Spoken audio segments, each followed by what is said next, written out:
Hello Blind Eye friends, welcome to another video. We will be reading The Wounded Heart by Dr. Dan B. Allender and forwarded by Dr. Larry Crabb. And, oh, my leaf just fell. Alright, got Old Faithful here, keeping my spot. We are on chapter 10 today. I don't think I need to be doing a big intro or anything like that, so we'll just get right into it.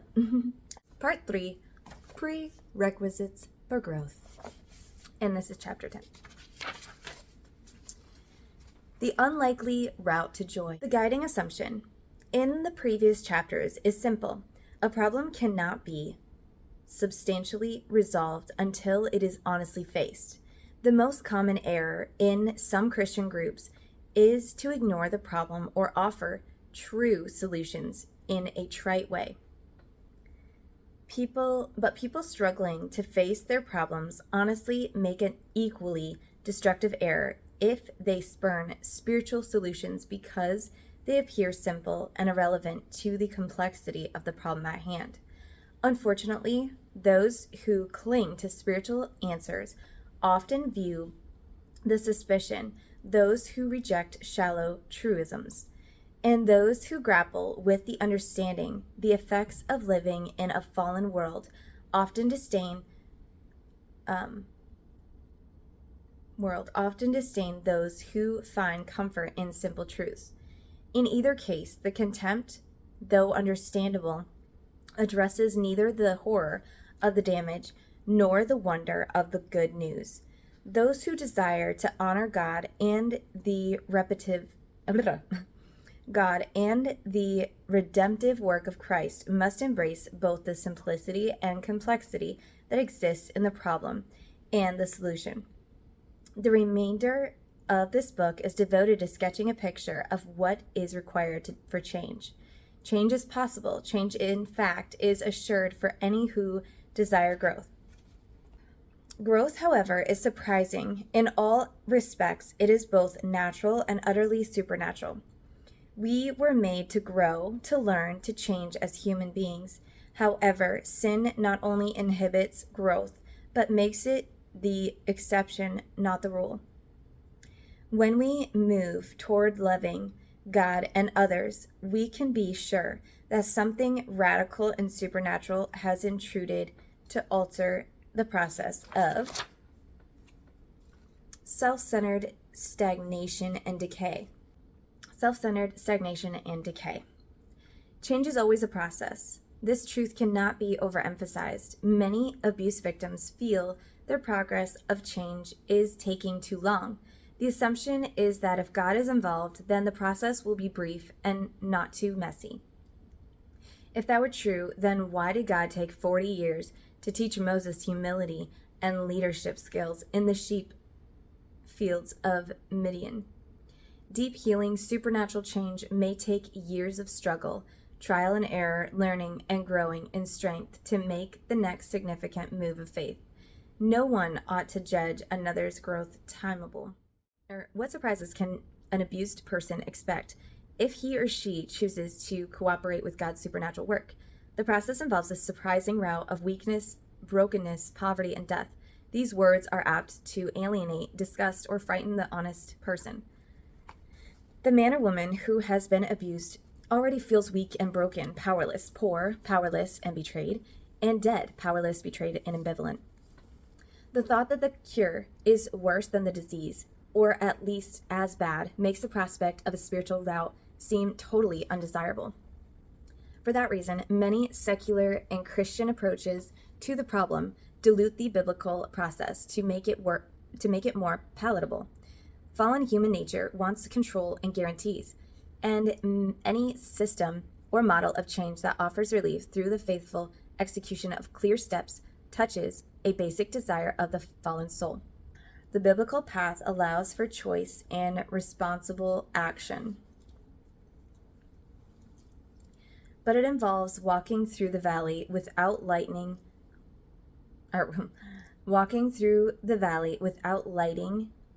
a flaming torch in the darkness. It involves losing our life in order to find it. trading death for life. See John 12:24 through 25. Trusting in God involves the loss of our agenda, our flaming torch, so that we die to our inclination to live a lie. It requires forfeiting our rigid, self-protective, God-dishonoring ways of relating in order to embrace life as it is meant to be lived, in humble dependence on God and passionate involvement with others. Okay, here's a bold little thing, which I don't usually point out. I think I just read them, so I'm sorry about that. But a crucial question.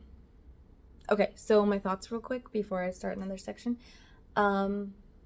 I do hope that he gives us some sort of like blueprint, if you will, for those who like are still in an IFB church and maybe they're like just coming forward, and show what the Christian aspect should have been, unlike all of our people's reaction growing up. I mean, and I can't say all, because like my circles didn't even know about my abuse, but there was a lot of girls and boys who tried to go to leadership in their churches about their abuse, and it was like, pray about it, or what you do to deserve it, or you know, you have a spiritual demon, like Ruthie's people said, whoever said that to her, I think it was one of like that Smith guy, or I could be confusing the stories, but either way, somebody in the higher ups was saying like, you have a spiritual demon because of her abuse, and that's just disgusting. It was probably Jenkins, but I also know that that something Smith guy that I keep forgetting his name had like some boys,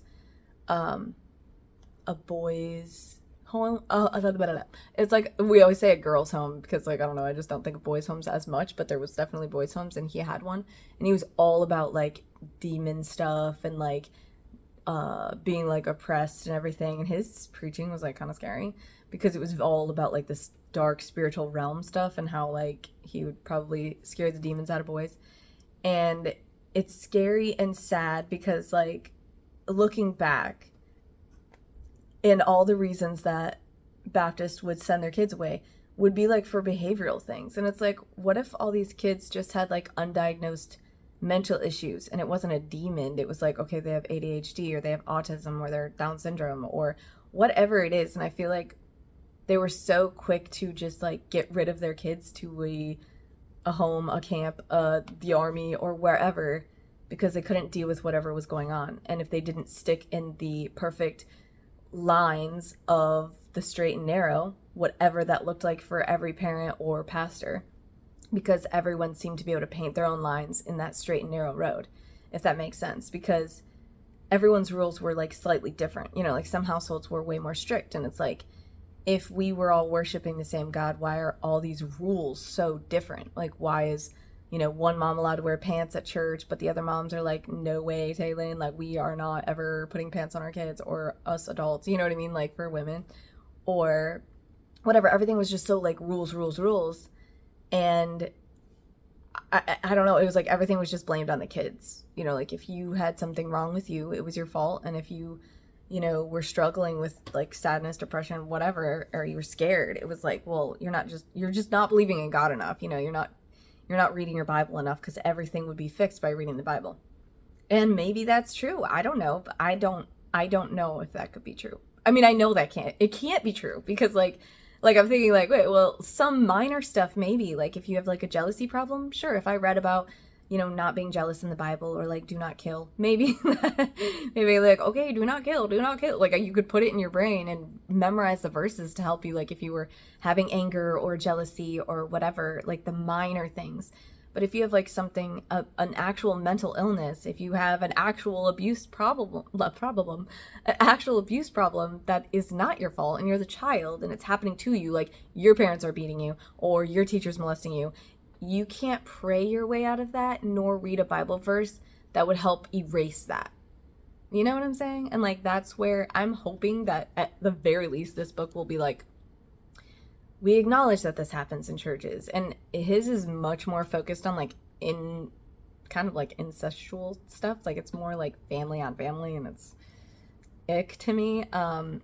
Like it doesn't make it better being like a friend of a family or like a stranger, but like kind of in a way, like, because it's just another layer of broken trust that I could never get over that. Like, it's just a personal, like, ick to me. So, anyways, I hope he can, like, point out, like, just to help, if a pastor were to see this, if there's still preachers out there that are still preaching away, I would rather them learn something from us and the Blind Eye Movement. Like, that's really the whole point, because what is the point of telling everyone that, hey, there's abuse going on in IFB churches if we bring about no change inside the churches that still exist? Because it's not like once we all figured out that we were getting abused, all the churches shut down. It wasn't like COVID where, everybody's got it. It's in everywhere, every country, every town, every state has COVID. So everyone had to collectively shut down, and even a lot of the churches. But we can't do that just because abuse like COVID is everywhere. It spread all over the world. It is worldwide. And like, I wish we could somehow COVID shut that crap down and end all abuse once and for all, vaccinate all the perps against wanting to molest children, and that would be wonderful. But since that can't happen, I would rather keep the conversation open to everyone, to the children that are in churches. Like, keep conversations open of like what is good and what is bad, and that they're allowed to tell people if something's wrong. My daughter's currently going through something that's like, it's like, maybe it's serious, maybe it's not, we're not really sure. It's kind of like one of those like family things where it's like, okay, this person gives me weird vibes, but like nothing really crazy has happened yet. It's just everyone deals with that within their own circles, and then the church, and then the schools, and then the workplaces, and there's just so much there that sadly we can't vaccinate everybody against. So we just have to keep the conversation open. We have to talk to the pastors so that in the next generation of that sweet, innocent family that's going to church because they want their kids to have a better life. They want their kids to be a little more sheltered and stay out of like drugs or something. And they want them to like not know everything there is to know in the world. They want to keep them a little more sheltered. They want to have some, community. We need to like make sure these pastors know that, hey, if a child comes to you and they've been wounded by someone, to listen to them, investigate it. If you don't want to deal with it inside the church because you don't want it to reflect badly on your church and you think it's going to turn people away from God, then let the people that work in the police department handle it. Let CPS handle it. Let those people, even though you want to keep your church separate from the state, well then fine, give the criminals to the state.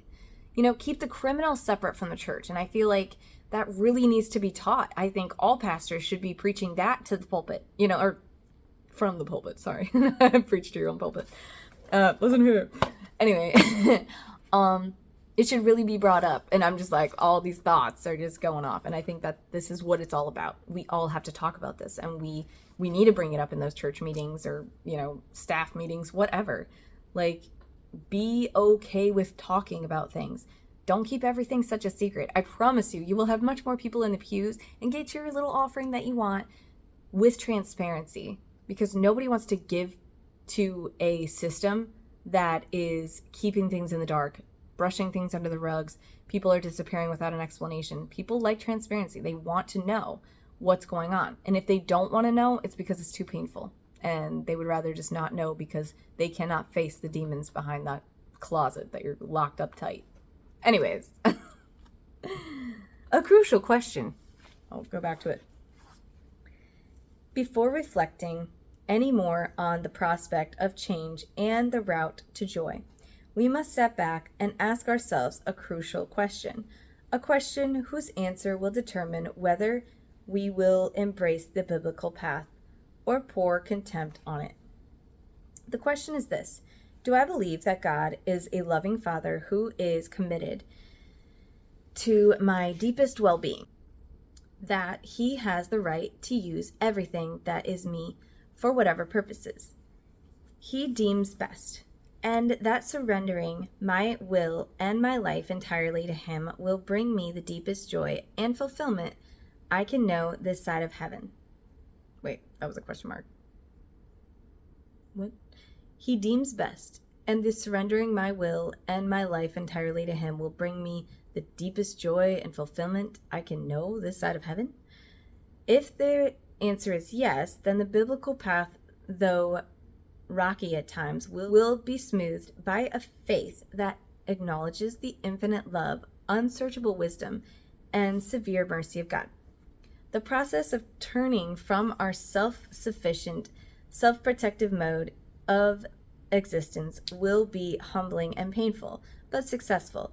We will recognize the sinfulness of our commitment to construct a life according to our own definition, and we will move faithfully in the direction of repentance.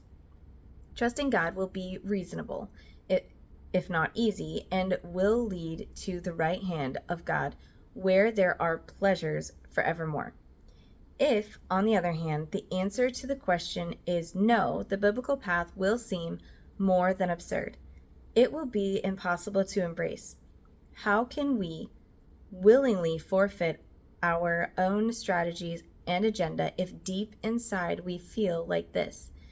The last thing God seems to be is a loving Father. He's the one who allowed me to be abused in the first place. So how can I trust him to have my best interests at heart in the present? As far as I'm concerned, God is selfish and demanding, and I'm tired of being used by him and everyone else. Surrounding my will and my life to God can't result in anything that's really good for me. In fact, I'm sure it would be the end of me once and for all. It's a miracle I've survived this long, no thanks to him. What if we're closer to the second position than the first? What if trusting God and surrendering our all to him seems like the mockery to the end of all mockeries? First, we need to consider, again, what is and is not biblical trust. Most assume that trust is quiet, serene, selfless dependence on God. Though there is an element of truth to that view of trust, more often than not, such serene faith is a byproduct of wanting very little from God. It is frighteningly easy to appear trusting when, in fact, one is simply dead, in denial of the wounds, hunger, or struggle of the heart. Genuine trust involves allowing another to matter and have an impact on our lives. For that reason, many who hate and do battle with God trust him more deeply than those whose complacent faith permits an abstract and motionless stance before him. Those who trust God most are those whose faith permits them to risk wrestling with him over the deepest questions of life. Good hearts are captured in a divine wrestling match. Fearful, doubting hearts stay clear of the mat. The commitment to wrestle will be honored by a God who will not only break but bless. Jacob's commitment to wrestle with God resulted in the wounding of his thigh. He would never again walk without a limp, but the freedom in his heart was worth the price of his shattered limb. The price of soul freedom is the loss of what has been deemed most secure, the tight grip over one's soul, the commitment to be one's sole provider and protector, but is intuitively known as no security at all. The wonder of the gospel that ultimately captures the wounded heart is that in spite of our hatred and rebellion toward God, Christ died for us, and his Spirit pursues us to the ends of the earth.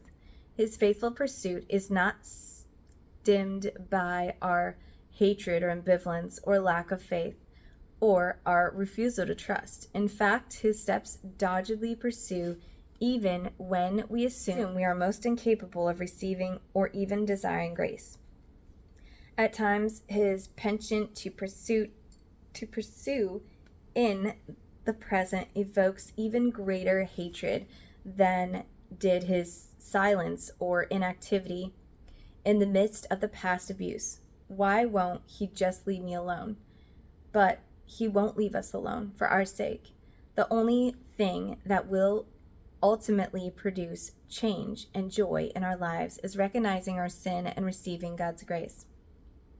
For the person who has not yet begun to deeply trust God or even deem him worthy of trust, the rest of this book may be quite difficult to read. All right. Yeah, all you people who do not believe in God anymore and do not even want to hear his name, just think of this book like a history book. We're just reading a history book about something, and you can take it or leave it. But you could get something out of it, if that makes sense. Like putting the God part aside, because like that's what I'm doing. Like I'm filtering out anything that I'm like, I don't agree with that. Like I don't think like well, he didn't say this, but like let's say like somebody said like the Bible can cure you of anything. I don't think it can. I think it also, like, the Bible can be used as a tool, just like our journal is used as a tool, just like medicines are used as a tool. I think you have to be more modernized in today's world and the things that we face and the battles that we go through. We need a counselor. We need things that will help us psychologically, mentally, and physically. Like we need exercise. I could read the Bible every day about, I don't know, manna from heaven or something, but it won't make me ripped. It won't make me muscular. It won't make me thin by reading about it. Do you see what I mean? Like there has to be other things that we do to help ourselves get through all the abuse that we faced. Because no matter how many times we read the Bible, it's not going to erase our abuse. We could get out of the Bible forgiveness. We could get out of the Bible patience and wisdom and kindness and the 10 Commandments, and we could learn maybe how not to abuse people, although it's debatable because some of the stories in the Bible are like, that would never fly now. Like it's against so many laws, like the things he tells people to do. Like, okay, go up in the mountain, tie your kid up, light the thing on fire, sacrifice your child for me. Like it's terrifying. But like my husband always reminds me like, well, nobody's supposed to go by the Old Testament anymore because Jesus died on the cross and then everyone's supposed to follow like the New Testament stuff. But like as a kid, like the Bible was one big thing. Like they didn't teach us only listen to these books, not the other ones. And like, what? You know what I mean? Like, I don't know. So I get, my whole point to this rant is I get that God is not for everyone. The Bible's not for everyone. And everyone has their own religion or not religion. And all we're looking at right now for the Blind Eye Movement is like how to cope with our abuse. And for me, this is a little bit therapeutic of like listening to like a Christian perspective, because we didn't get that, as much. Like we weren't allowed to talk about this kind of stuff in church. We couldn't, there was just so many things that we couldn't do as kids. And so maybe, hopefully this can help someone like hear the words that they needed to hear, that, your abuse is real and that you can feel completely conflicted and lost in your thoughts. And I just hope it helps somebody get through what they're going through, Okay. Where was I? Let me pause this and find my spot. Okay, so I was at the part where he said, it'll be quite difficult for them to read, like if you feel this sort of way. It'll be difficult to read, embrace, and apply. But a new day can come for even the most fearful. God will faithfully work in a willing heart and bring it to repentance and surrender. As humble, dependent children of a merciful and powerful Father, we will find the courage to enter the darkness and peril of the valley, and we will emerge blazing with his redemptive light. The step approach to change. How is this usual route to life through the valley of the shadow of death different from the doable step approach that many choose to pursue? The latter path usually has at least 3 steps that mark its predictable process and results. The first step helps an abuse victim feel and own their emotions, self-discovery. The next helps her find the freedom to express her inner world, self-expression. The ultimate goal is to train her to establish boundaries in relationship to others so that she is never used or abused again, self-protection. I mean, that is good. I do agree with that. Like, okay, you admit to yourself what happened, like tell yourself it's not your fault, get through that, and then self-expression, freedom to express her inner world, and then self-protection, making sure you put up boundaries so that like it doesn't happen again, and everything that you can control. There's some stuff you can't control, like the dude coming out of an alley, like there's no way to like have a boundary about that except for bringing stuff to protect you in your purse, I guess. But that's like if you have time to even grab it out. So it's like putting up boundaries within reason, because like life still happens. These objectives are so close to the biblical ideal that it is difficult to articulate the difference through the written or spoken word. I would suggest, however, that the difference is profound. Self-discovery or owning one's feelings though necessary and legitimate, often becomes focused on the goal of learning more about oneself in order to require others to take into account one's pain. When self-discovery takes place in a truly biblical way, with the focus on how one can better love others. Okay, so like, I think what he's saying is like the worldly view is like self-discovery for like figuring out yourself and your pain so that others can love you. And the biblical way would be like you discovering yourself and how you can love others and be like a good person towards others, which like, I don't think either one is wrong. I think both would probably be great, because who wouldn't benefit from like loving yourself correctly and loving others correctly? Because we want families to be successful and we want families to end the abuse cycles. So if I were to learn how to love myself and I appreciate myself, I'm not talking down about myself, I'm actually helping my kids by not talking crap about myself, by showing them like how I can walk around being confident. And this is like just something personally I struggle with. Like I do talk bad about myself a lot out loud. And then that's going to reflect on my children. And it is a really big struggle.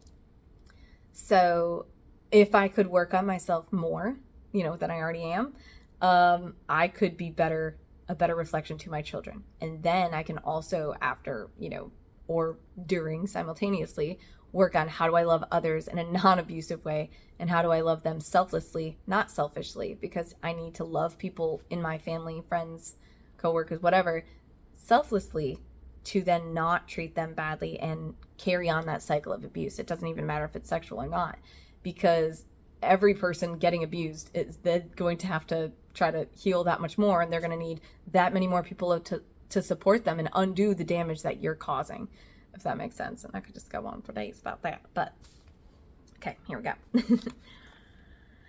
Okay, blah blah. Okay, so better love others. It annihilates any hope of self-justification and intensifies the need for grace. Biblical discovery exposes the abused person's wound and rage, loneliness, and self-protective isolation. It doesn't stop at reclaiming repressed feelings, but faces the self-serving comfort found in living with a dead soul. The primary purpose in facing victimization is not simply to know how one feels about it, but to expose more clearly the victim's subtle patterns of seeking life and comfort apart from dependence of God. What about self-expression? The second step of the common route to change. Freedom to express what one thinks and feels often becomes an opportunity to vent defensive accusations. The phrase, "I was just being honest," is often used as a means to seek revenge under the guise of openness and authenticity. In relationships, the question should never be merely, "Have I been honest?" as much as, "Have I been committed to the other person's good?" Honesty of expression should always serve to honor the other person.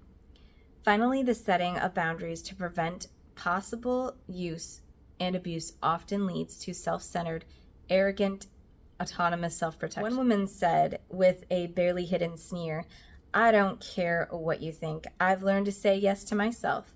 I'm no longer going to be a pawn of anyone's demands. I'm going to do what I want for a change."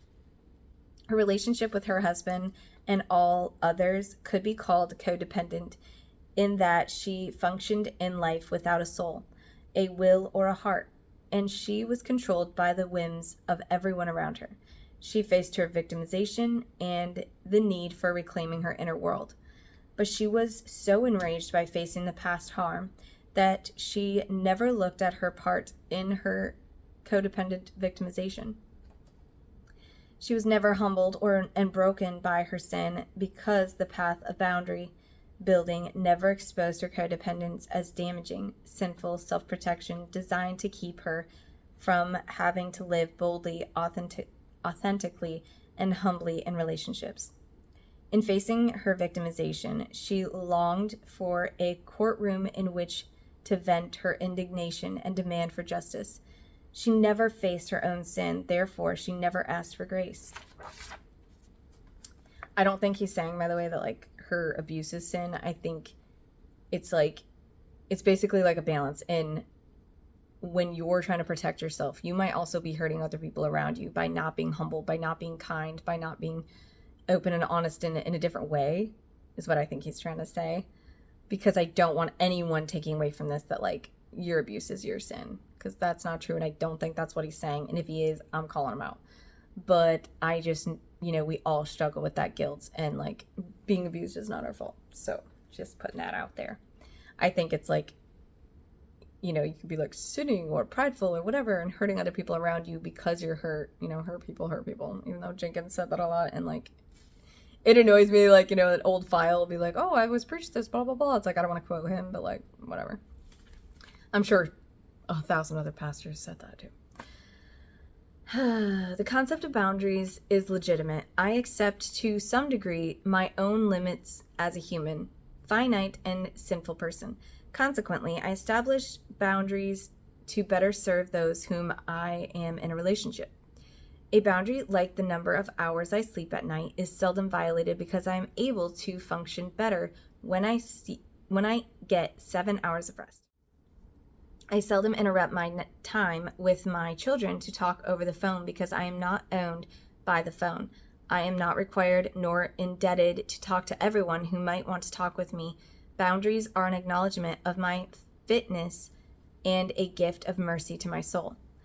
I am not insensitive to the fact that abuse victims have often lost the ability to set and maintain legitimate boundaries, nor am I opposed to helping them identify boundary violations and strengthen their ability to set limits. The objective behind boundary building, however, will determine whether it is consistent with loving God and others or if it is merely self-centered humanism.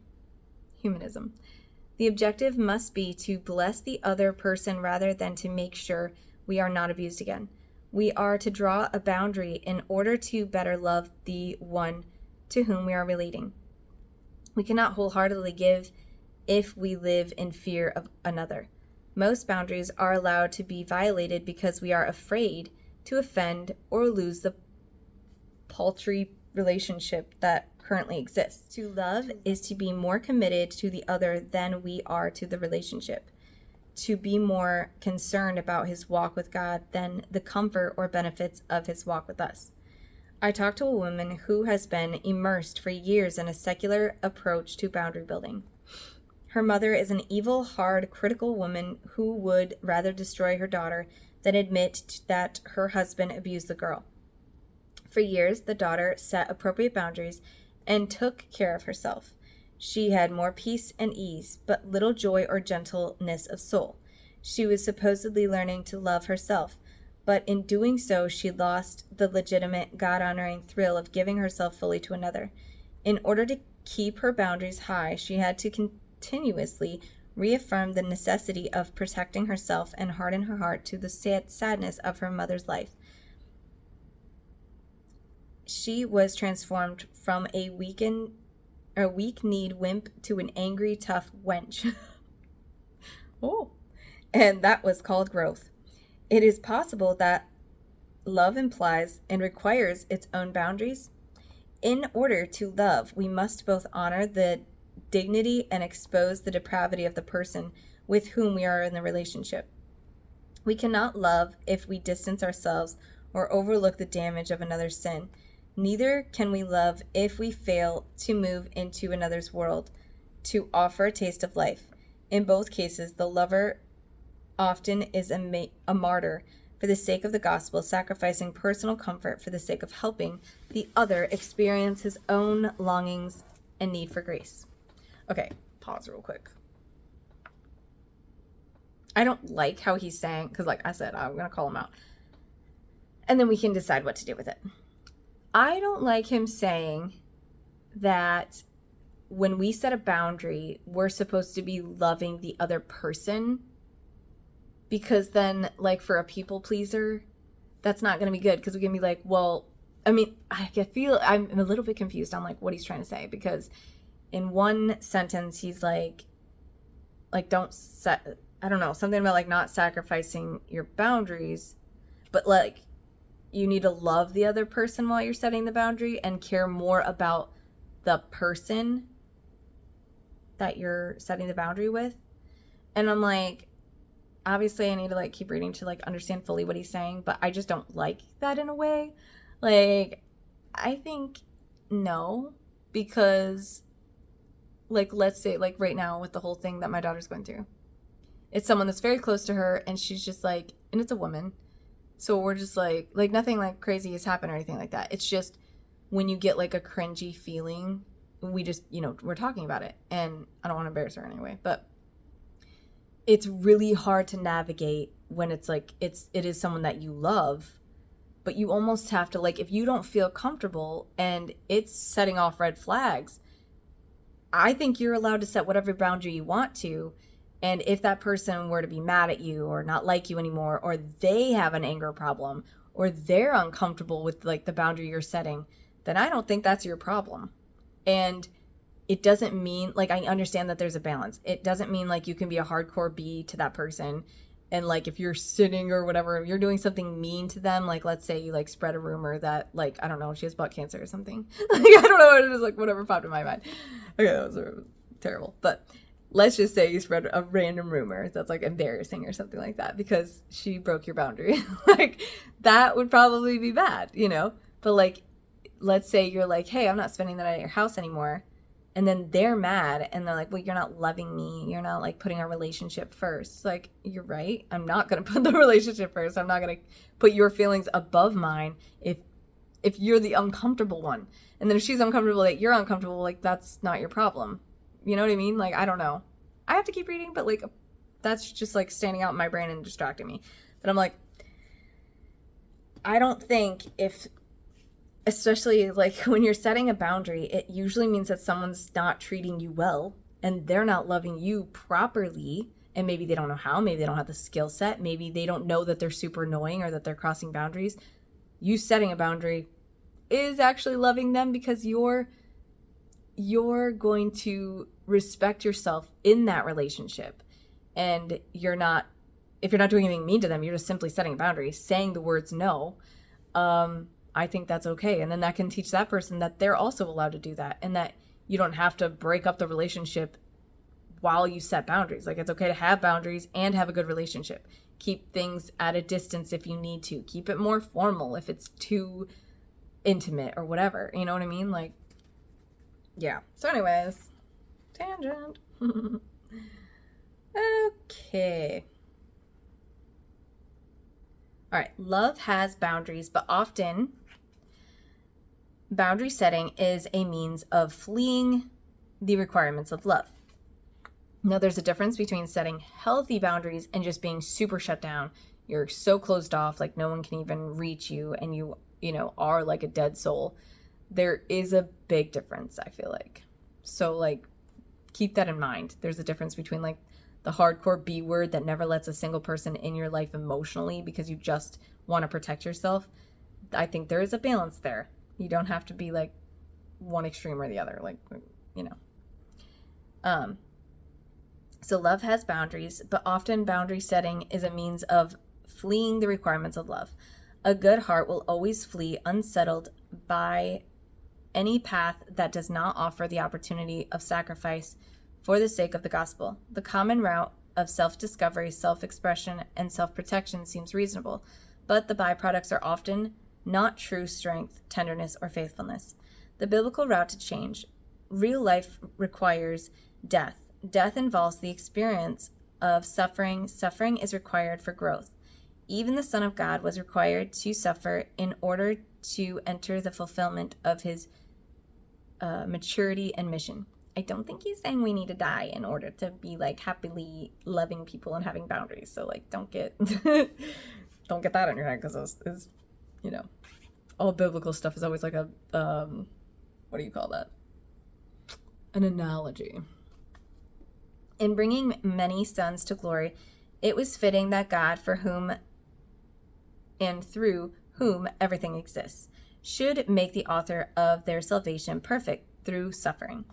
Although he was a son, Jesus learned obedience from what he suffered, and once made perfect, he became the source of eternal salvation for all who obey him. Hebrews 2:10, 5, 8 through 9. I also have to interject real quick that, like, I am just one person out of the group of Blind Eye Movement, and everyone's going to have a different opinion. Some people are like hardcore Christians, still hardcore IFB, that are probably on our page, and maybe you do believe like the Bible cures all and like everything this guy says, and that's okay too. Like, we definitely want everyone to heal in their best way, no matter what it looks like. And we are not about to tell anyone how to believe, what to believe, how to even heal, except for we just giving you tips. You take what you want, leave what you don't, and everything will be fine. I just have to put that out there because we want everyone to feel comfortable, but just know because I know the audience that we have is probably so many people pleasers by just the fact that you've been abused. Not that everyone who's been abused is a people pleaser. There's so many people that went like the opposite way of like, I ain't pleasing nobody ever. And that's okay. It's like I know the tender hearts that we're dealing with, and I want to just remind you that, like, believe what you want to believe. Take everything with a grain of salt, and just feel free to keep exploring ways to heal. There's just so many different ways that you can heal, and you don't know what's going to be your final trigger of, like, not in a bad trigger, but like the final trigger of you got over like that huge step of feeling so much better about your past and about your abuse. Like, you never know. So I would try everything and see what works. Okay. Okay. Suffering is equally necessary for us because it strips away the pretense that life is reasonable and good, a pretense that keeps us looking in all the wrong places for the satisfaction of our souls. Annie Dillard, in a passage of savage clarity, uses a description of a burn victim to expose the pain that lurks near the well-manicured, verdant green ease of the good life. Once I read that people who survive bad burns tend to go crazy. They have a very high suicide rate. Medicine cannot ease their pain. Drugs just leak away. Drugs just leak away, soaking the sheets because there is not skin to hold them in. Ooh. The people just lie there and weep. Later, they kill themselves. They had not known before they were burned that the world included such suffering, that life could permit them personally such pain. That's terrible. For the Christian, how can fully embracing personal suffering rather than self-protectively deflecting it lead to hope instead of despair? It has to do with the way deep suffering can lead us to place our trust where it ultimately belongs. Suffering of any sort points to the fact that something terrible, unnatural, and wrong has occurred, and that something better, more fitting to beauty, righteousness, and justice must await. Otherwise, why would our desire for more be so strong? If in fact this is our home, or only home. It would not be right to indicate that all suffering is necessary or profitable. Many suffer under the weight of their sinful contempt. Others languish with the demand that someone take away their pain. I would not call such suffering good, but it nevertheless reveals that our soul knows it was meant for more. Christ's suffering was in bearing the disgrace and shame of the cross. Our suffering is in losing ourselves and taking up his cross so that we can find who we really are made to be. The path of the valley or the cross requires biblical expressions of honesty, repentance, and bold love. Honesty removes the pleasant, antiseptic blandness of denial. Repentance strips away self-contempt and other-centered hatred and replaces it with the humility, grief, and tenderness. Bold love increases power and freedom through the exhilaration of loving as we were made to love. The good girl, tough girl, and party girl become stronger, more passionate, more free, inviting, and faithful. The rewards of the biblical path. The joy that lies ahead on the unlikely path involves 3 internal realities. 1. Enjoyment in being soft, tender. 2. Deepened capacity to respond to those from the soul. And 3. freedom to make difficult and unpopular choices. Now, all those sound great. Like, if we could have a balance of not being so hardcore and rude that we're hurting our our children's feelings, our husband's feelings, and we're just cold and nasty because we want to protect ourselves, we could set appropriate boundaries with a tender voice, with a sweet but stern voice behind it, and the tone, because like I feel like me and my sister are quite opposite in that area. Like, I could never tell someone like F off, because I would be so embarrassed, unless it was like, I don't know, someone super close to me or something. But like, she could tell a stranger that at the gas station, and I'm more worried about what the gas station man thinks and feels about my like presence, because I feel bad making people feel bad. Obviously when it's someone like I super know and I live with, like, yeah, obviously I can hurt their feelings, and like I don't want to, but like I can't. It's easier because you live with them and you're with them all the time, like they're not going anywhere. But so, and I mean, it's sad, it's just my personality, but she is able to just tell someone off instantly. She does not have to think about it, and if they get hurt feelings, who cares? But I think there is a balance where I could be tougher and maybe she could be a little softer, and come up with like that perfect balance of having boundaries but being a kind person at the same time. Is like, I think, like what he's getting at basically. The enjoyment of being soft, a word more suited to a man tender, is the experience of being invited. One woman said she longed to be the kind of person with whom others could relax. She wanted to be like She wanted to be like a large, lovely tree that invited creatures to come and nest, whose leafy arms held the promise of comfort and rest. Clearly, this is the antithesis of the tough girl. The capacity to give to others out of the depths of one's soul is a rich delight. Being a good neighbor who is willing to lend a hand to someone in need is pleasant enough. How much more delight is there? Or, at least, there should be. In offering one's soul, one's core possession that will last for eternity, to another for his supreme good. The joy is beyond words. Clearly, this kind of giving and involvement doesn't compare to what the party girl is capable of offering in relationships. So finally, the freedom to make difficult and unpopular choices is exhilarating. Such freedom enables the heart to live a bold, valued, controlled versus frightened, people-dependent life. The capacity to act on conviction instead of fear enlivens the soul and allows it to soar above the petty attacks and jealousies of a fallen world. Now, like, I do get that a lot, because like that's what I struggle with, is making those unpopular choices, but doing it with like a graceful, kind way. Like, I'm sorry, that really doesn't work for me. Or you don't even have to say sorry, but like, that doesn't work for me. And then, because those of us who have been in like a really abusive relationship, not just like sexually, but in like narcissistic kind of an abusive relationship where there is no winning, and you cannot, no matter what you do, no matter how good you are, you could do the most perfect things. You could walk on your knees all day and he'd say like, why are you on your knees? You know what I mean? Like, you could do everything for that person and they still wouldn't be happy. That's where this would come into play, of like you setting those boundaries and ending the arguments before they begin with grace, calm, because they can't really attack that. They can try, but you staying in your calm is like the best. That's exhilarating to me, where there have been times where like, they want a reaction, and they want like an abusive fight to explode, and they want you to react.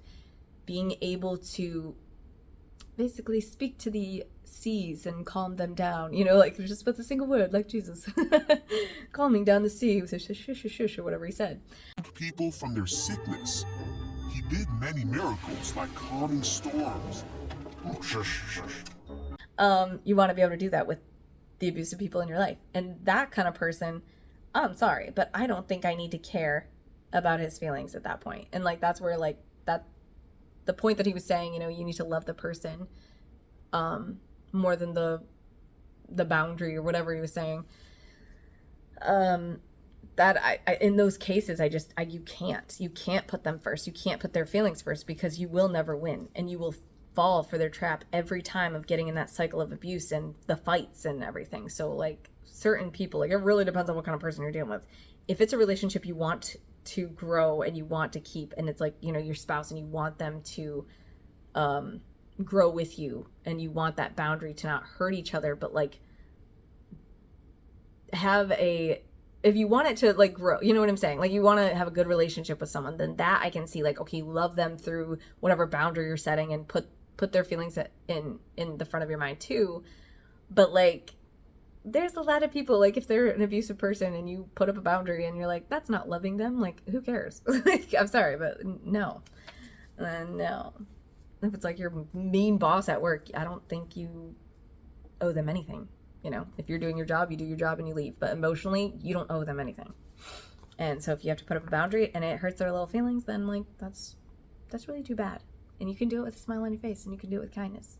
And I just heard from the Olsen twins that no is a full sentence. And I like that, because like I'm really bad at that. And I really care about what people think. So it's very refreshing and exhilarating if you can have a healthy boundary and you know you did it in a proper way, because you can go to bed at night knowing like you lived with no regrets. You didn't start an argument. You weren't abusive to anyone. You set a boundary for yourself. You protected yourself, but you were also kind, and you were just matter of fact. And it's just such a peaceful place to be. That's what I've been trying to practice for the last several years with certain people in my life. And I literally have to send out a text tonight, and I'm so scared about doing it, but it's just like, I'm healing in real time too, along with you guys. And putting up a boundary with someone that you know intimately, or like they're a family member, is super hard, because it's like, oh, then they're going to fight with so-and-so, and then it's going to go blah, blah, blah, and then wreck the family. And it's just like, it's really tricky, but I'm going to do it tonight, and maybe I'll update you guys on how it went.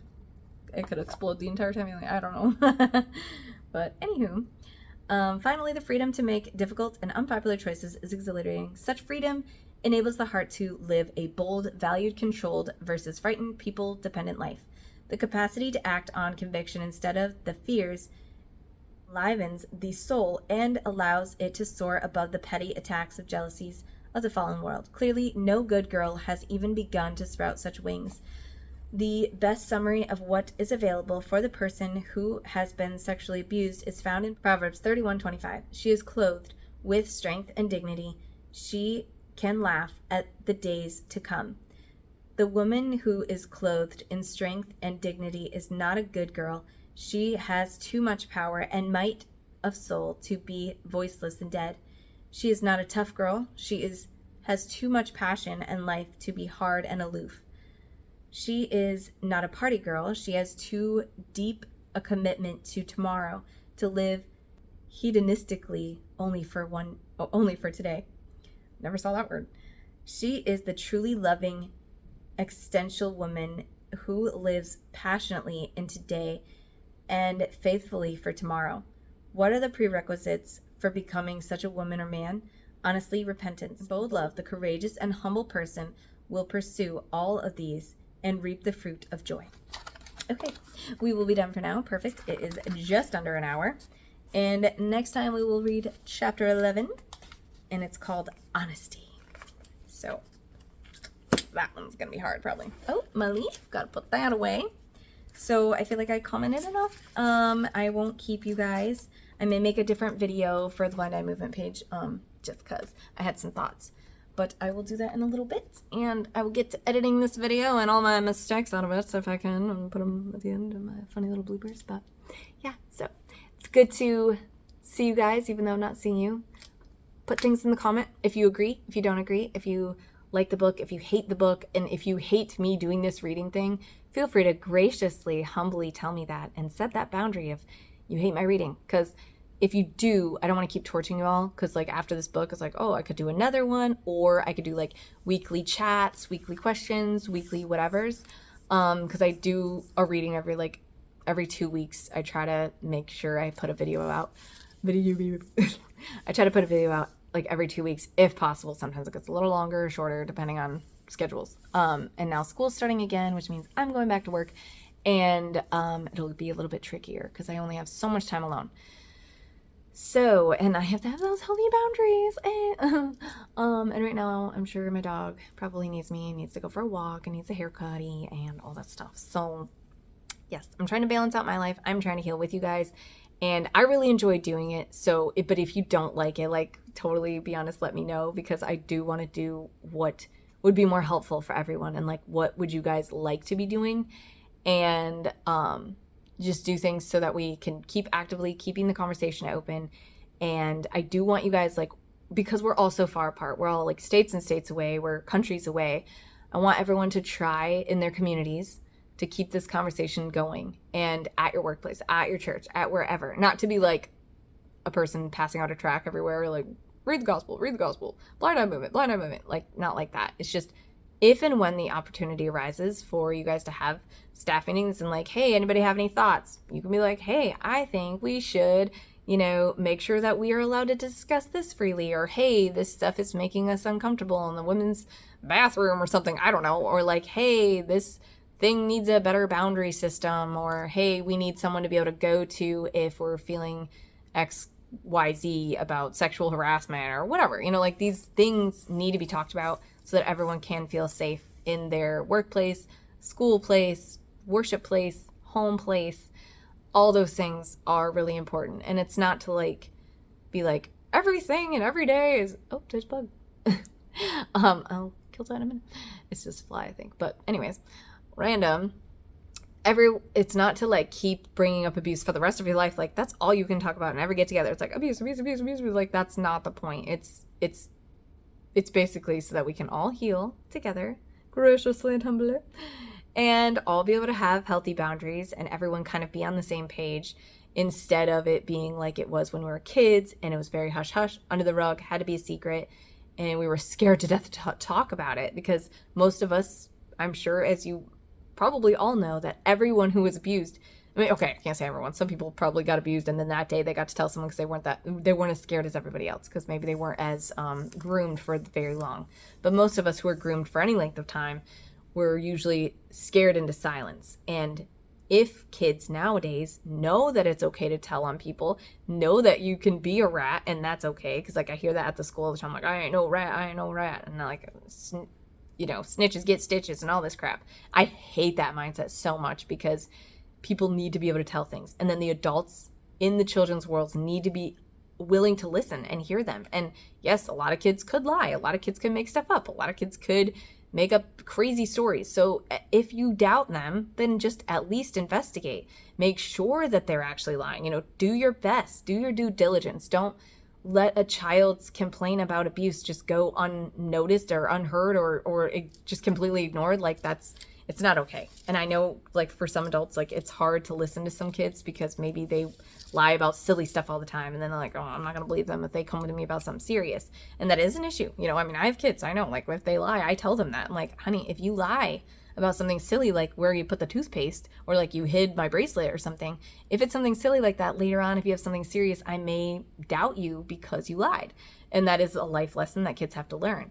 But it's not okay to just instantly be like, they're liars, and you need to investigate. If anyone has any kind of abuse accusations, do your due diligence, make sure you look into it, just do your best. And I'm trying to do my best as well. I've been in very weird positions, in jobs, in parenting, and everything. And you've got to decide, like, what do? I don't know. Like, somebody's coming to me telling me this crazy thing, and like, I don't know what to do with it. Just do your best. Do your best to give it to, and if you can't deal with it because like you don't know what to do, go to someone else for help too. Because like, we're all just human, and we all make mistakes.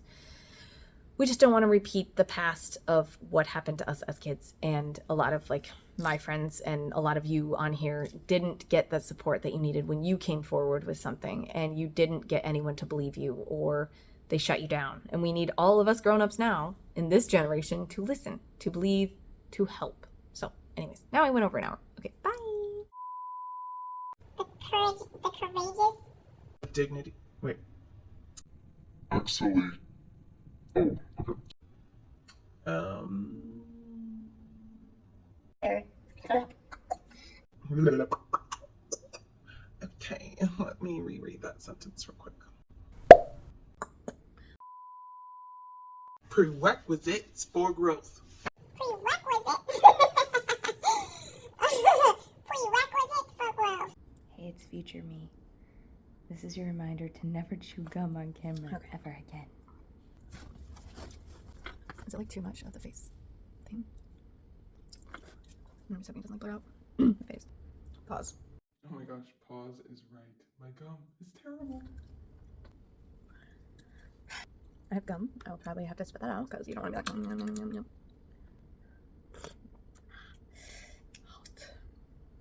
Okay. Let's go. All right, everybody. Don't forget to make time to laugh. It's good for the soul.